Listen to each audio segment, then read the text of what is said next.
नारद जी कहते हैं, हे भैया, ये कलिकाल के इस भयंकर दोष को देख करके हमसे रहा नहीं गया, बिल्कुल हमारा माथा ही पे गया। अब हमको लगा कि कहाँ जाएं, क्या करें, इसलिए सब कुछ छोड़ छाड़ के वृंदावन में हम चले आए। और वृंदावन में यमुना जी के तट से होते हुए हम चले जा रहे थे। हमारा मन बिल्कुल अशांत हो गया। तभी हमने देखा उसी यमुना तट के किनारे एक स्त्री जो जोर जोर से रोए जा रही है, और उसके सामने दो बुजुर्ग अचेत अवस्था में पड़े हैं। कुछ स्त्रियां उन देवी जी को चुप करा रही हैं, देवी जी चुप हो जाओ, शांत हो जाओ। कोई पंखा झल रही, कोई आंसू पोंछ रही, कोई पानी लेके खड़ी है। इस प्रकार से सब चुप करा रही। नारद जी कहते हैं, ये देख करके मुझे बड़ा आश्चर्य हुआ महाराज। तत्राश्चर्यं मया दृष्टं श्रूयतां मुनीश्वरा। मुझे लगा चल करके पूछना चाहिए बात क्या है, किस कारण से दुखी है। और मैं उन देवियों की ओर बढ़ा ही था। मुझे लगा कि मैं एक संत हूँ, मैं एक महात्मा हूँ, और संत महात्मा को भला ही स्त्रियों के बीच में जाने की क्या आवश्यकता। और ऐसा विचार करके मैं लौट पड़ा। नारद जी कहते हैं, जैसे ही मैंने अपने पैर वापस किए, मैं वहां से लौटा, तैसे ही उन देवी जी ने मुझे पुकार करके बुलाया। बोले, महाराज, अरे आप जैसे महात्मा जिसकी सभा में चले जाएं, जहां चले जाएं, आप जैसे संतों का कोई एक बार दर्शन कर ले तो उसके जीवन भर के पाप ताप संताप मिट ही जावे। और हमारे बीच आकर के आप वापस चले जा रहे। भो भो साधो चलम तिष्ठा मच्चिंता विनाशया दर्शनम तव लोकस्य सर्वथा धर्मं परम। ओ साधो चलम तिष्ठा, महाराज जरा ठहर जाओ, रुक जाओ। हम पर भी कृपा करो सरकार, मत चिंता विनाशः। अरे हमने सुना आपकी भेंट एक बार ध्रुव जी महाराज से हुई, और आपने ऐसा दिव्य ज्ञान दिया कि उन्हें भगवान ही मिल गए। नन्हे से बालक माँ के गर्भ में प्रहलाद जी थे, आपने गर्भ में ही उस बालक को ऐसा भक्त बना दिया, ऐसा दिव्य भक्त बना दिया कि वो भगवान का परम भागवत भक्त बन गया। और अंततः भगवान को उसके लिए ही नृसिंह अवतार लेके आना पड़ा। प्रभु, हमने तो यहाँ तो सुना कि दक्ष प्रजापति के 10,000 पुत्रों को आपने ऐसा ज्ञान दिया कि सबके सब बैरागी बन के चले गए। तो महाराज, आप जहां भी जाते हो लोगों के सारे पाप ताप संताप दूर करके और भगवान की प्राप्ति ही करा देते। और आज मेरे बीच में आके वापस चले जा रहे हैं। महाराज, हम आपसे निवेदन करते हैं, हमारे भी दुख दूर कीजिए। दर्शनम तव लोकस्य, आप जैसे संत महात्मा के दर्शन करने से पाप दूर हो जाते हैं। तो हमारे बीच में आने से पहले आप वापस लौटे जा रहे हैं। हम चाहते हैं आप हमें दर्शन दें, हम पर कृपा करें, हमारे दुख को दूर करें। तब नारद जी को लगा कि देवी जी ने पुकार लिया है तो हमको जाना चाहिए। और नारद जी देवी जी के पास गए तो सबसे पहले पूछा, काशी तुम? देवी जी, आप कौन हो? आपका जरा परिचय बताओ। काबिमऊ, ये दोनों जो अचेत पड़े हैं, ये कौन है? काई माँ, ये सारी स्त्रियां आपके अगल बगल बैठी, ये कौन? बद देवी सविस्तारम सुस्य दुःखस्य कारणम, आप अपने दुख का कारण मुझे विस्तार से बताओ कि आपकी समस्या क्या है, किस कारण से आप दुखी हो, किस कारण से रो रही है। ये दोनों अचेत जो पड़े हैं, ये कौन है? और ये बगल में बैठी ये स्त्रियां कौन है? जरा इनका परिचय। तब भक्ति महारानी ने अपना परिचय कराया। महाराज, अहम भक्तिरिति ख्याता इमौ में तनयो मतौ ज्ञान वैराग्य नामानो काल योगेन जर्जरो। भक्ति महारानी ने कहा कि हे महाराज, अहम भक्ति ऋतिक ख्याता, मेरा नाम भक्ति है। अच्छा, यहाँ माताएं बैठी, एक बात बताओ, कथा समझ में आ रही है? हाजी कितने लोगों को नहीं समझ में आ रहे, जरा हाथ खड़े करना। अच्छा ये एक माता जी कह रहे हैं हमको नहीं समझ में आ रहा, हमको लग रहा है ये कहना चाहती है समझ में आ रहे हैं। समझ में आ रही कि नहीं समझ में आ रही? समझ में आ रही। बोलो राधे राधे। हाँ थोड़ा सा ये अगर गड़बड़ हो जाए ना तो सारा मामला ही बिगड़ जाता है। भक्ति महारानी ने कहा महाराज हम भक्ति ऋतिक ख्याता, मेरा नाम भक्ति है। ये जो दोनों अचेत पड़े हैं ये मेरे दोनों बेटा हैं, नाम है ज्ञान और वैराग्य। ये जो मेरे साथ में खड़ी हैं ये स्त्रियां, ये सब नदियां हैं, गंगा आदि सभी नदियां हैं जो मेरी सेवा के लिए आई हैं। महाराज हमारा जन्म द्रविड़ देश में हुआ। आकाश से भगवान की इच्छा को प्राप्त करके भगवान की आज्ञा के माध्यम से हम आकाश से सीधे द्रविड़ देश में वहीं जन्म हुआ। और गुर्जर आदि क्षेत्रों में, कर्नाटक आदि क्षेत्रों में हम पली बढ़ी। गुर्जर आदि क्षेत्रों में हमारा थोड़ा बहुत सम्मान हो, लेकिन लोगों ने उससे ज्यादा अपमान किया, जिसके कारण से हम तीनों बूढ़े हो गए। काल योगे न जर्जर, हम तीनों बूढ़े हो गए। लेकिन प्रभु जब देखा कि हमारा कहीं कोई महत्व नहीं, कोई हमको पूछता नहीं, कोई हमको समझने वाला नहीं, तो हम अपने बेटा को लेकर के इस वृंदावन क्षेत्र में चली आई। वृंदावन क्षेत्र में आने का प्रभाव देखो कि मैं तो पूरा नव यौवना बन गई, जवान हो गई, लेकिन मेरे दोनों बेटा ज्ञान वैराग्य, इनको यहाँ भी कोई पूछने वाला नहीं, इसलिए ये जर्जर वृद्ध और अचेत पड़े हुए हैं। इसलिए महाराज मैं चाहती हूँ कि आप मेरे दोनों पुत्रों के दुख को दूर करें। वृंदावनम पुनः प्राप्त नवीन स्वरूपिणी, वृंदावन को प्राप्त करके मैं तो बिल्कुल सुंदर हो गई, लेकिन मेरे बेटा ये इसी प्रकार से बने रहे। महाराज या तो आप हमारे बच्चों के दुख दूर करें, अन्यथा मैं इस भारत भूमि को छोड़ करके, इस स्थान को छोड़ करके, इदम स्थानम परित्यज्य, मैं इस भारत भूमि को छोड़ करके विदेशम गम्यते मया, मैं विदेश चली जाऊंगी, यहाँ इस भारत भूमि में रहने वाली नहीं, मैं तो चले जाऊंगी। नारद जी ने कहा माता जी सब कुछ करना, ये मत करना, क्योंकि आप भक्ति महारानी हो और आपको भगवान सबसे ज्यादा प्रेम करते हैं। जहां पर भक्ति महारानी रहती भगवान उनके साथ पीछे पीछे लगे रहते हैं। माता जी यदि आप इस देश को, इस भारत भूमि को छोड़ करके अगर चली गई तो भगवान भी आपके पीछे पीछे विदेश चले जाएंगे। विचार करना महाराज, हम सब कितने भाग्यशाली हैं, कितने बड़े भाग्य कि एक भी किसी देव का, एक भी किसी भगवान का अवतार किसी विदेश में नहीं बने। यदि भगवान ने जन्म धारण किया, अवतार धारण किया, तो इस पवित्र पावन भारत भूमि में भगवान ने जन्म धारण किया।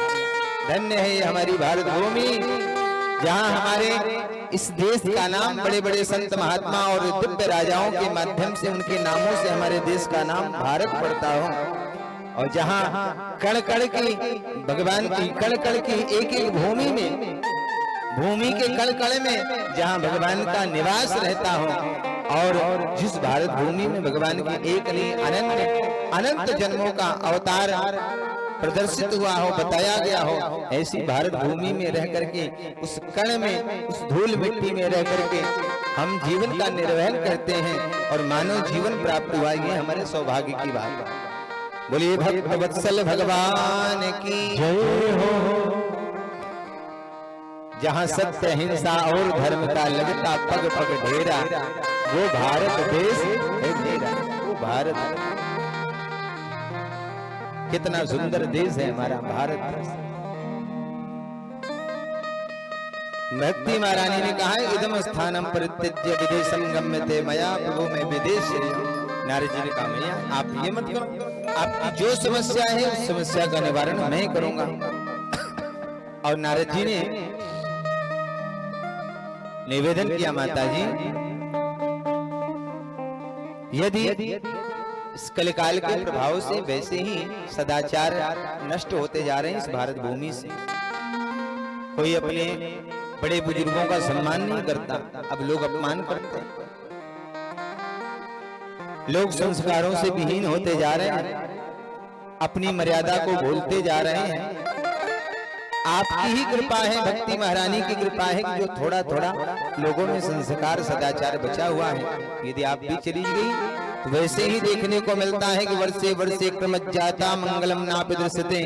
ये धीरे धीरे जैसे जैसे समय बीत रहा है वैसे वैसे यहाँ सदाचार नष्ट होते जा रहे हैं और दुराचार का प्रादुर्भाव होता जा रहा है। इसलिए माता जी आप यहाँ से जाने का विचार तो निकाल ही दीजिए। यदि आप वृंदावन को प्राप्त करके तरुणी भई हैं, आपके पुत्र ज्ञान और वैराग्य का भी कल्याण जरूर होगा, क्योंकि आपको पाकर के समस्त वृंदावन धन धान से परिपूरित हो गया है। भक्ति महारानी आप निश्चिंत रहें, आपके पुत्र ज्ञान और वैराग्य का भी कल्याण होगा। भक्ति महारानी ने नारद जी से पूछा, महाराज एक बात बताओ, ये कलिकाल के कारण इस संसार की ये दुर्दशा होती जा रही है। यदि कलिकाल को आने ही नहीं दिया गया होता, राजा परीक्षित ने अपने इस देश में अपनी धरती पर कलिकाल को रहने ही नहीं दिया होता तो इस प्रकार से दशा नहीं आती। ऐसे कलिकाल को राजा परीक्षित ने अपने देश से निकाल कर नहीं दिया।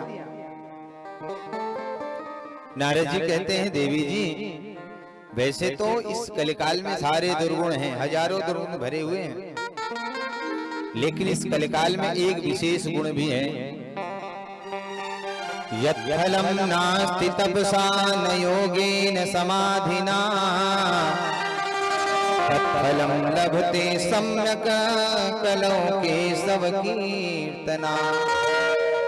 हे देवी, हे महारानी भक्ति महारानी, जो बड़े बड़े ऋषि मुनि महात्मा अमलात्मा विमलात्मा यति योगी ज्ञानी महात्मा जो बड़ी बड़ी तपस्या करते थे और हजारों वर्ष तपस्या करने के बाद जिस फल को प्राप्त करते थे, जो बड़ी बड़ी समाधि लगाने के बाद जिस फल को प्राप्त करते थे, बहुत योग करने के बाद जिस फल को प्राप्त करते थे, वही फल इस कलिकाल में तत्फलम लभते सम्यक कलौ केशव कीर्तनात्।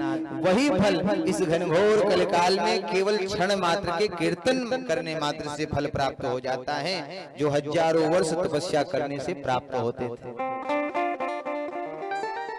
श्री सूत जी सौनकादिक महात्माओं को कथा सुना रहे हैं, कहते हैं, हे सौनकादिक महात्माओं, संतों ने गाया है, कैल जुग केवल हरि गुण गाया, कैल जुग केवल हरि गुण गाया, कैल जुग केवल हरि गुण गाया, कैल जुग केवल हरि गुण गाया,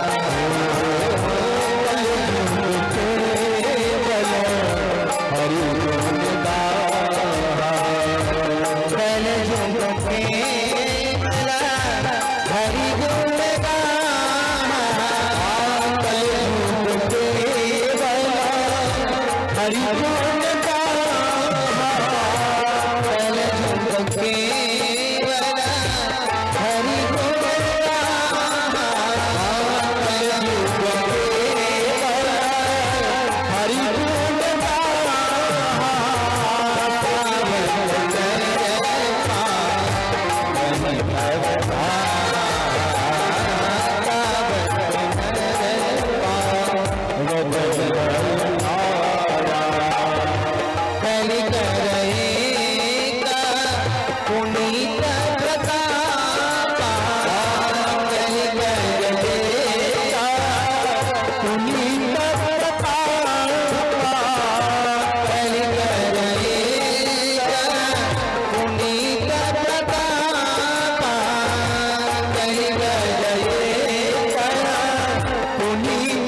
बोलिए भक्त वत्सल भगवान जय हो। नारद जी महाराज कहते हैं देवी जी, कलयुग की एक विशेषता है, इस कलिकाल में केवल भगवान का नाम लेने मात्र से, भगवान के नाम का कोई आश्रय ले ले तो इस भवसागर से पार हो सकता है। और कुछ करने की यम नियम प्राणायाम प्रत्याहार समाधि यदि आपसे नहीं हो पाता है, जनमानस से नहीं कर पाता है, केवल भगवान का नाम ग्रहण करें, भगवान के नाम का कीर्तन गावे। और यहाँ तक लिखा कि भाई को भाई जैसे बने तैसे गावे। भगवान का नाम ऐसा है जैसे अग्नि होवे, अग्नि में चाहे जितने भी सुंदर वस्तु डाल दो वो जला के भस्म, और चाहे कोई गंदी से गंदी वस्तु डाल दो जला के भस्म। उसी प्रकार से इस घनघोर कलिकाल में भगवान का नाम है कि आप चाहे जितने पाप करो, यदि भगवान के नाम लेते गए तो सारे पाप भस्म हो जाए भगवान के नाम लेने मात्र। बोलिए भक्त वत्सल भगवान की जय हो। और कलिकाल की एक और विशेषता महाराज, ये बहुत जरूरी है, कलिकर एक पुनीत प्रताप। कलिकाल की एक विशेष विशेषता है कि पहले अन्य युग होते थे, यदि आप किसी के विषय में गलत सोच लो तो पाप की श्रेणी में चला जाए, यानी मन में पाप कर दो तो भी पाप बन जाए। यदि आपने किसी को मन में गाली दे दी तो वो पाप की श्रेणी में चला जाए। लेकिन कलिकाल की विशेषता है कि यदि आपने मन से कोई पाप किया तो वो पाप की श्रेणी में नहीं जाए। लेकिन आपने यदि मन से कोई पुण्य कर दिया, कोई गरीब जा रहा है, भूखा जा रहा है, भले ही आप उसे नहीं खिला सकते, लेकिन आपने मन से ये सोच लिया कि यदि मेरे पास भोजन होता तो इसे भोजन जरूर कराते, तो ये जो आपसे मन से पुण्य हुआ, इस पुण्य का लाभ आपको जरूर मिल जाए। ध्यान दें, पाप हो गए तो पाप की श्रेणी में नहीं जाना, लेकिन यदि पुण्य हो जावे मन से, उस मन से किए गए पुण्य का आपको 100% लाभ मिल जाए। बोलो जय सिया राम। तो नारद जी बड़े सुंदर ढंग से कहते हैं, देवी जी आप बिल्कुल चिंता न करें, आपके पुत्रों के दुख को हम जरूर दूर करेंगे। और जब नारद जी ने आश्वासन दिया तो महारानी भक्ति महारानी ने नारद जी की खूब जय जयकार गाई, खूब जय जयकार। बोले महाराज आप वैष्णवों का, आप भक्तों का तो यही धन है, आप अपनी कथा से अपने ज्ञान से सबको धन्य कर देते हैं। नारद जी की बड़े प्रेम से भक्ति महारानी ने जो कीर्तन गाए, खूब प्रशंसा करी। तो नारद बाबा ने कहा कि देवी जी आप सबने, आपने ये हमको निवेदन किया, ये बड़ी अच्छी बात है, लेकिन मैं आपको एक आश्वासन देना चाहता हूँ। आप जिन भगवान की भक्ति हैं, जिनकी आप प्राण प्रिया हैं, क्या वे परमात्मा कहीं चले थोड़ी गए?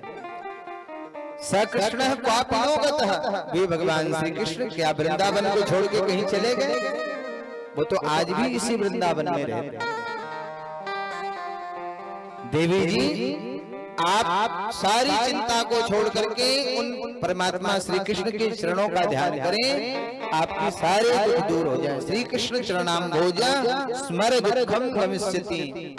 पूरे विश्वास से नारद जी कह रहे हैं आप केवल उनका नाम, उनके चरणों का स्मरण करके उनका स्मरण करें, आपके दुख जरूर चलेंगे। स्मर दुःखम गमिष्यति, आपके सारे दुख दूर हो जाएंगे।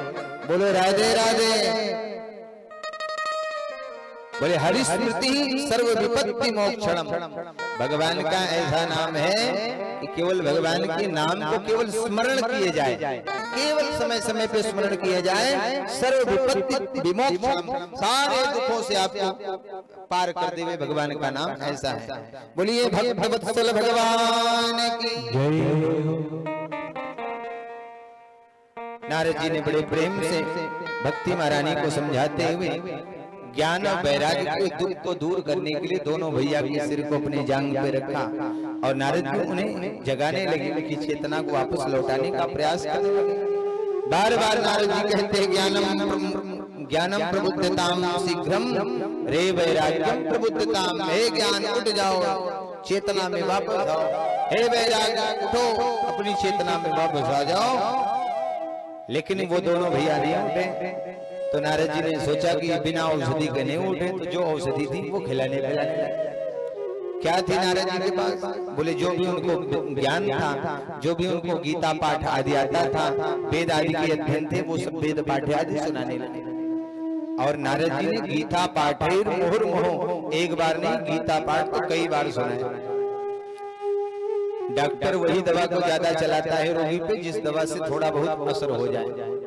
नारद जी ने जो नारद ज्ञान वैराग्य को थोड़ा गीता पाठ सुनाई तो थोड़ा सा चेतना लौटी, थोड़ा हलचल हुई शरीर में, तो लगा ये दवाई काम कर रही है। और जब देखा कि ये दवाई काम कर रही तो उसी दवाई को बार बार देने लगे। गीता पाठेर मुहुर्मुहुः, बार बार दिया तो थोड़ी चेतना वापस आ गई, लेकिन देखा कि फिर से अचेत होके चले।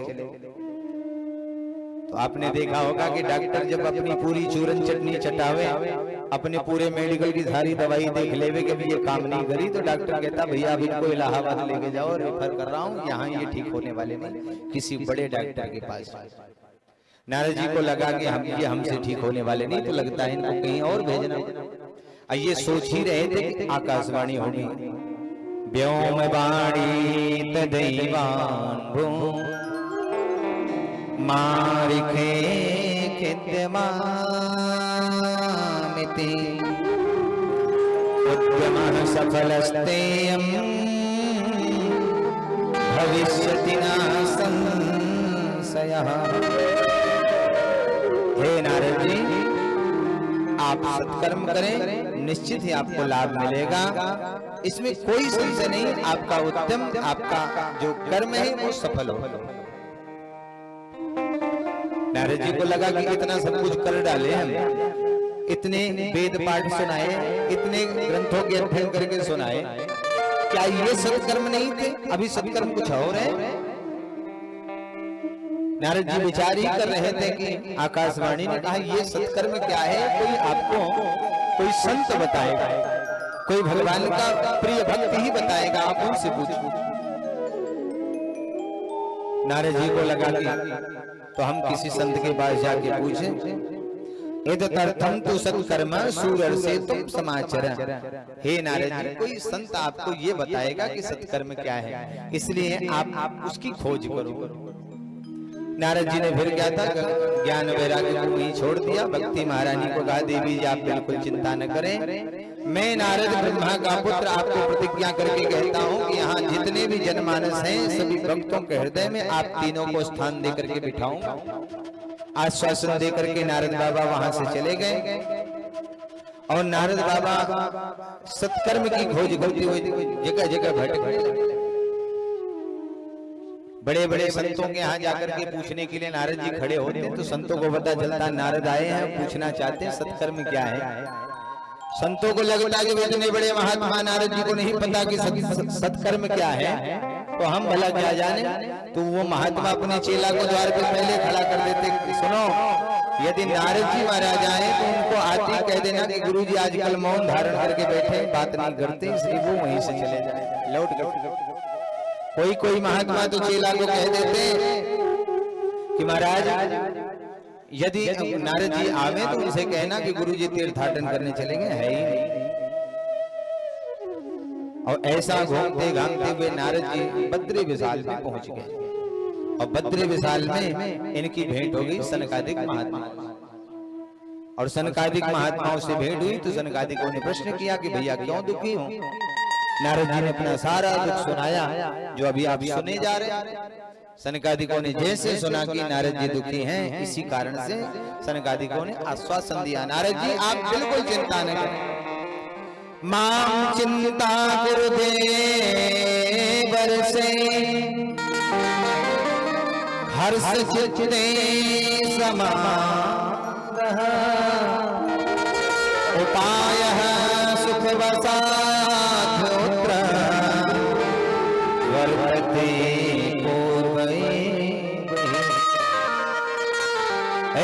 नारद बाबा आप तनिक भी चिंता न करो और आप चिंता मुक्त ही हो जाओ। आप समझ लो आपके जो सत्कर्म प्राप्त करने की जो समस्या थी उसका मानो समाधान हो गया, क्योंकि आप जिस समस्या को लेकर के आए हो उस समस्या का समाधान पहले ही मानो हो गया है।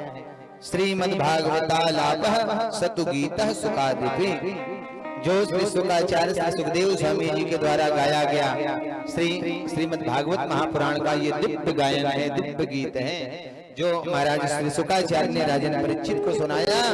आप इसी दिव्य मधुर गीत का रसास्वादन देवी भक्ति महारानी और ज्ञान वैराग्य को एक बार कराते हैं, उनके सारे दुख दूर हो जाए। अब यहाँ चर्चा आई कि नारद जी ने पूछा है, महाराज जी एक बात बताओ, ये आप जिस श्रीमद् भागवत महापुराण सुनाने की चर्चा करते हो, जब हम इसके मूल रूप वेदों को ही सुनाया और ये वेदों का ही तत्व रूप है, सार रूप है, जब हमने वेद ही एक बार नहीं कई बार सुनाए और वेदों के सुनने से कल्याण नहीं हुआ, भक्ति ज्ञान वैराग्य कहा, तो हम वेदों का सार ये पंचम वेद कहा जाने वाला श्रीमद् भागवत यदि सुनाएंगे तो भला क्या फायदा? जब हमने मूल सुना दिया और कोई फायदा नहीं, तो हम उसका सार तत्व सुनाएंगे तो उससे भला क्या फायदा होने वाला? तो जब इस प्रकार से कहने लगे तो सनकादिकों ने नारद को बड़े प्रेम से समझाया। हालांकि यहाँ पर कई उदाहरण आए हैं कि जैसे आम का वृक्ष, कोई बड़ा मीठा फल होता हो, आम का वृक्ष, आम का सीजन निकल जाए और आप सोचो वही फल हमको मिले, तो आम का फल तो सीजन निकल गया, कैसे मिले? आपका विचार आया कि चलो इसके डाली को चबाते हैं, इसके पत्ते खाते हैं, तो वही स्वाद मिले तो मिलेगा? बोले नहीं मिलने वाले। बोले जैसे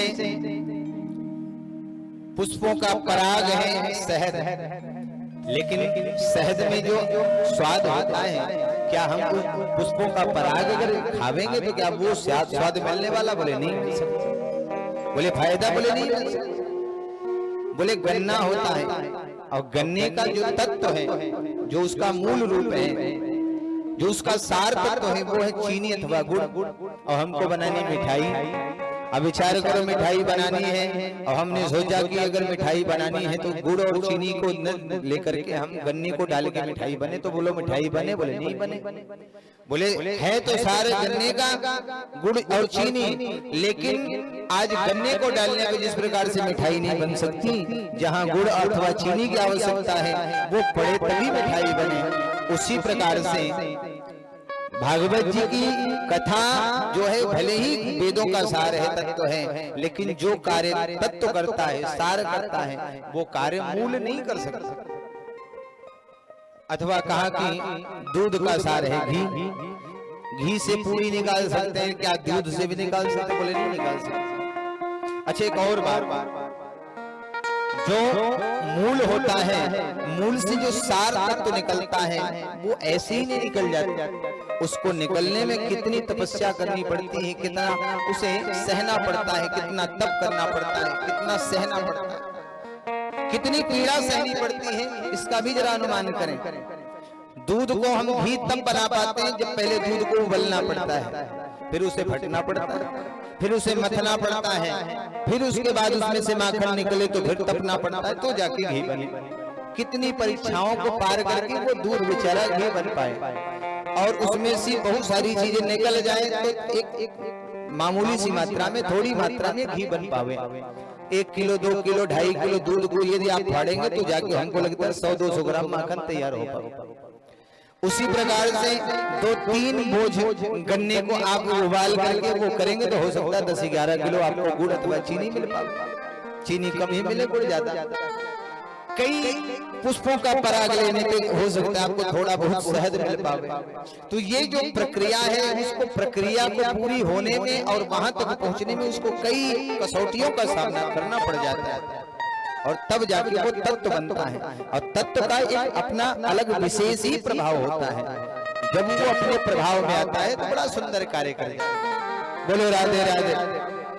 इसलिए हे नारद जी, श्रीमद्भागवतालापः सतुगीतः सुखादिभिः, आप श्री शुकाचार्य जी के माध्यम से गाया गया ये मधुर गीत श्रीमद्भागवत महापुराण की दिव्य संरचना जो भई है, इसकी कथा आप भक्ति ज्ञान वैराग्य को यदि सुना देवे तो निश्चित ही उनका कल्याण हो जाएगा। सनकादिक जी मुस्कुराते हुए नारद जी से कहते हैं कि नारद जी, अब आपके पास यही सुंदर दवा है, आप इसका उपयोग करें। नारद जी गदगद हो गए और सनकादिकों से प्रसन्न होकर कहने लगे, गुरुजी हम अब किसी और के पास नहीं जाएंगे, अब हम चाहते हैं आप ही भगवान की कथा सुनाओ। सनकादिक प्रसन्न भय। अच्छा विचार करें, रोगी कहाँ मिला? बोले वृंदावन में मिला। डॉक्टर कहाँ मिले? बोले बद्री विशाल में मिले। ये हॉस्पिटल कहाँ खुलने जा रहा है? दवाई कहाँ होगी? तो बोले गंगा तट पे। कहाँ? बोले हरिद्वार। गंगा द्वार समीपे तो तटमानंद नामकम। आनंद तट है हरिद्वार में, गंगा द्वार। हरिद्वार में दिव्य गंगा जी के किनारे आनंद तट पर श्री सनकादिक चारों भैया आए। नारद जी ने देखा कि यहाँ तो आसन उसन की कुछ व्यवस्था है नहीं, गंगा जी का किनारा है। सो वही नारद जी ने बालुका को उठा करके थोड़ा सा ऊंची बेदी बनाई, उसी पे चारों भैया बैठ गए। कोई मखमली बिस्तर नहीं, उसी बालू के कण में, कोमल कोमल बालू की उस बालुका के कण में चारों भैया व्यासपीठ पे विराजमान हो गए। नारद जी भी आसन लगा के बैठे हैं, अब बड़े प्रेम से श्रोता बन के विराजमान हुए। श्रोताओं को पता चला कि यहाँ कथा होने जा रही है। बड़े बड़े महात्मा वहां आकर के कथा सुनने के लिए तैयार हो गए, तत्पर हो गए, बैठ गए। भृगुर्वसिष्ठस्य वनस्य गौतमो मेधातिथिर्देवल देवरातो रामस्तथा गाधितु तच्च काकलो मृकंडपुत्रात्रिज पिप्पलादा। बड़े बड़े ऋषि मुनि महात्मा, वो सब बड़ी उम्र आयु वाले, वो सब आकर के बैठने लगे और सब बड़े प्रेम से भगवान की कथा का लाभ। जयो शब्द, नमः शब्द, शंख शब्द तथैव च। सब कोई शंख ध्वनि कर रहा है, कोई जय जयकार कर रहा है, कोई भगवान का नाम गायन कर रहा है। इस प्रकार से सारे महात्मा बड़े आनंद में झूमते हुए भगवान की कथा सुनने को वहां पर। सदा से प्या श्रीमद्भागवती कथा यस्या श्रवण मात्रेण हरिश्चित्तम समाश्रये। देखो कथा सुनने का जो नियम बताया कि अपने हृदय में भगवान को धारण करके, भगवान को अपने चित्त में, हरिश्चित्तम समाश्रयेत, अपने चित्त में, अपने मन में, अपने हृदय में बिठा करके और उन भगवान का ध्यान करते हुए बड़े प्रेम से बिल्कुल दीनहीन होकर के अब भगवान की कथा में बैठ के भगवान की कथा को सुनना चाहिए।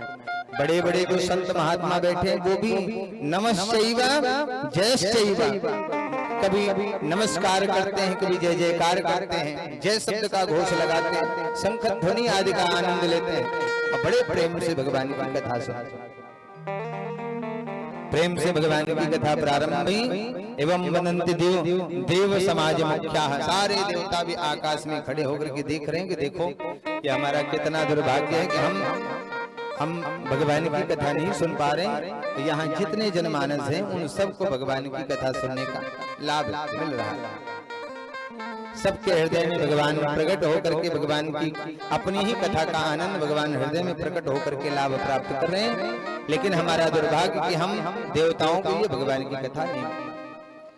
और श्री सनकादिक चारों भैयाओं ने ऐसे प्रेम से भगवान की कथा गाई, ऐसी कथा गाई कि महात्मा प्रसंग संपन्न होते होते भक्ति महारानी अपने ज्ञान वैराग्य दोनों पुत्रों को लेकर के बड़े प्रेम से तीनों प्रकट हो गए।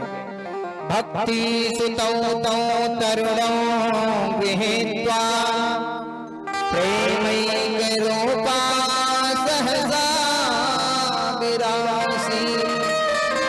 श्री कृष्ण गोविंद हरे मुरारे नाथेति नामानि मुहुर्वदन्ति। भक्ति महारानी की जय हो। भक्ति महारानी अपने दोनों पुत्र ज्ञान और वैराग्य को लेकर के झूमती हुई ताता थी जाकर के भक्ति महारानी नाचते हुए उस सभा में प्रकट हो गए। और जैसे भक्ति महारानी को नारद आदि ने देखा तो भक्ति महारानी ने सनकादिकों से कहा, महाराज हमको भी कहीं बैठने का स्थान बताइए। सनकादिकों ने कहा, देवी जी आपको भला स्थान बताने की क्या जरूरत, यहाँ जितने भक्त बैठे सबके हृदय में आप जाकर के विराजमान हो जाओ और बड़े प्रेम से वहीं हृदय में बैठ के भगवान की कथा का रस।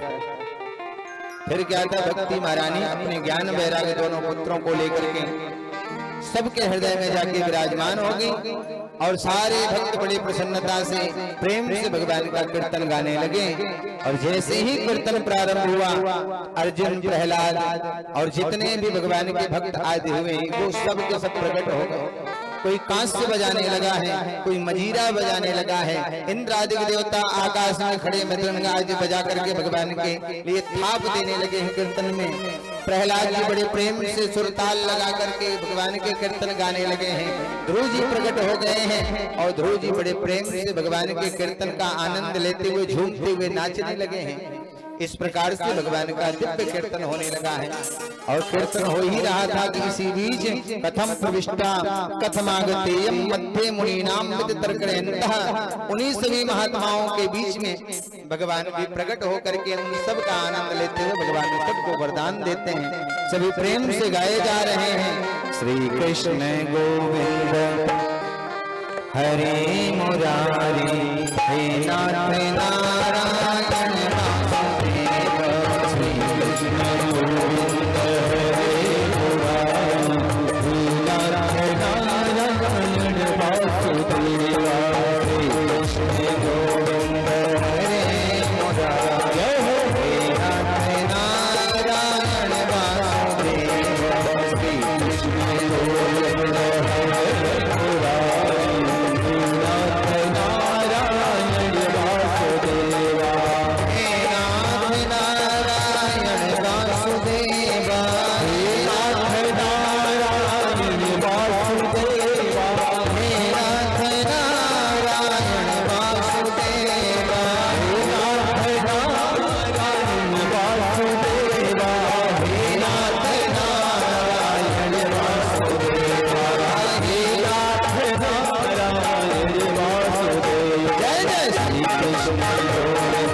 बोलो भगवत्सल भगवान की जय हो, राधा माधव सरकार की जय हो, गुरुदेव भगवान जय हो, गुरुदेव भगवान जय, हारो भैया जय हो, अयोध्या लला सरकार जय हो, व्यास भगवान जय हो, जय जय श्री राधे श्याम।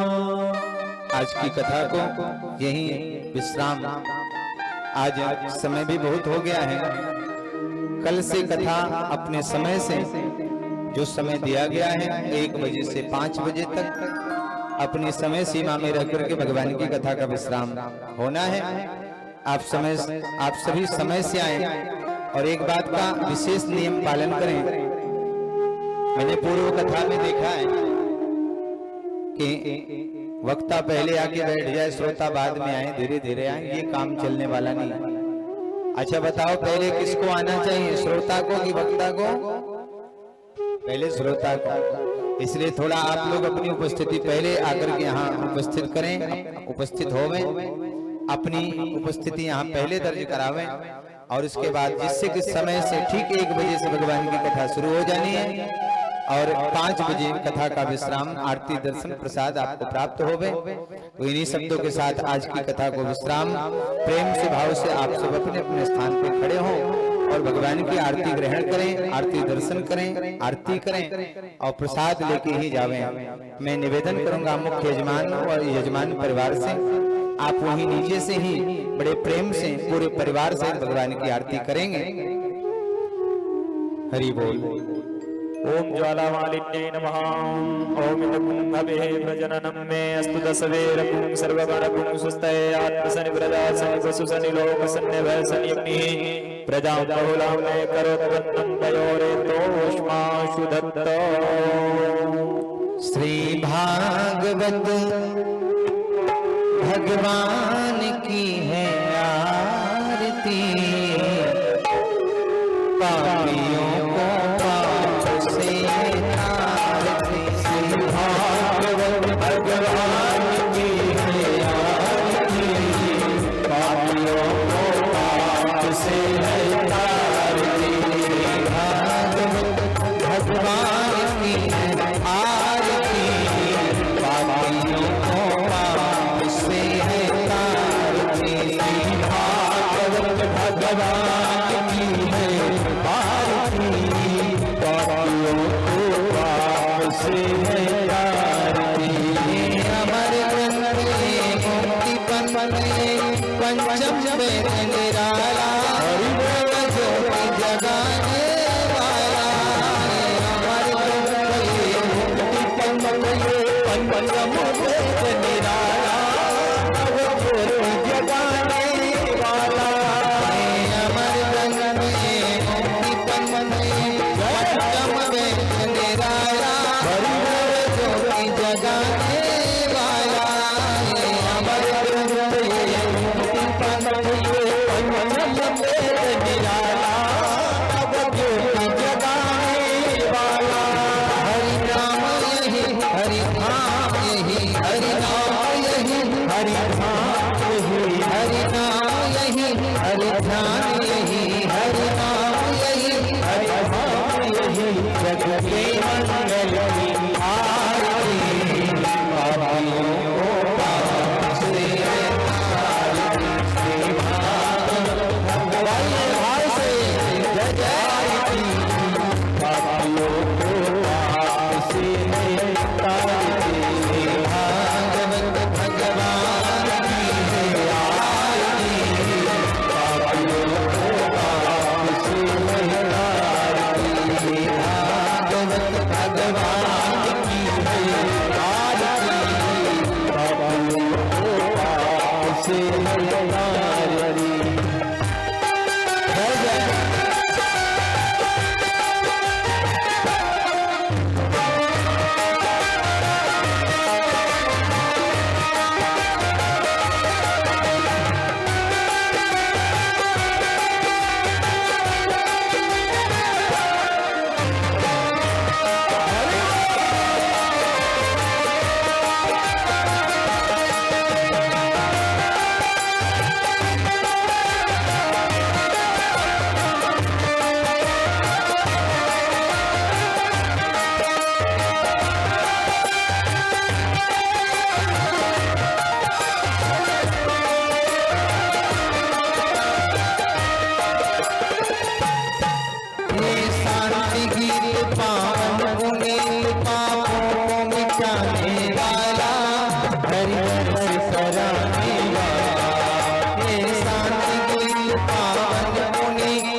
बनाने वाला, ये अधूर सब बंद खोल सब मार्ग दिखाने वाला, बिगड़ी बनाने वाला, ये अधूर सब बंद खोल सन्मार्ग दिखाने वाला, बिगड़ी बनाने वाला, ये अधूर खोल सन्मार्ग दिखाने वाला, बिगड़ी बनाने वाला। श्री राम यही घनश्याम यही, श्री राम यही घनश्याम यही, श्री राम यही घनश्याम यही, श्री राम यही घनश्याम यही, सबके महिमा की आरती बाबा गोपाल से है।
वत्सल भगवान की जय, राधा माधव सरकार की जय, कृष्ण कन्हैया लाल की चारों भैया की, अयोध्या धाम की जय, वृंदावन धाम की, धर्म की जय, अधर्म का प्राणियों में विश्व का हत्या सत्य सनातन धर्म की जय, अपने अपने माता पिता की जय, अपने अपने गुरुजनों की जय, अपने अपने इष्टजनों की जय, आज के आनंद की जय, आज के परमानंद की जय, भक्त और भगवान की जय, भक्त और यजमान की जय, नगर बस्ती की जय, संत समाज की जय, भक्त समाज की जय, श्रोता समाज की जय, सभी भक्तों की जय, श्रीमद् भागवत महापुराण की जय, व्यास जी महाराज की जय, सुखदेव भगवान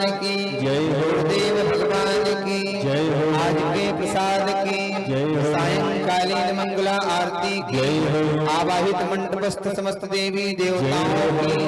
ओम नमः पार्वती पतये हर हर महादेव।